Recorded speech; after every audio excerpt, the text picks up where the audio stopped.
Selain daripada braces, saya pun enjoy sangat buat minor surgery. Okay, so dalam video ni saya tengah cabut gigi mesioangular impacted. Okay, gigi sebelah kanan bawah. Mesioangular impacted tu maksudnya gigi tu terbaring 45 degree. Dia bukanlah baring flat tapi dia baring 45 degree. Gigi-gigi yang impacted ni selalunya kita memang tak boleh nak cabut secara normal. Secara normal tu maksudnya kita grab kepala dia terus tarik keluar. Tak boleh. That's why lah selalunya gigi bongsu bawah memang orang akan buat minor surgery. So dalam video ni kan memang satisfy gila lah bila tengok gigi tu dah boleh keluar.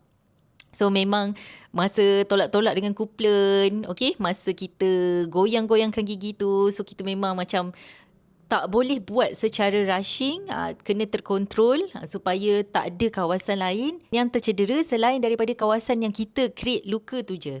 So slowly kita tolak sampailah kita boleh feel gigi tu naik. So perasaan satisfy tu memang sangat best bila gigi tu dah keluar. So bila gigi dah keluar, times tu suture.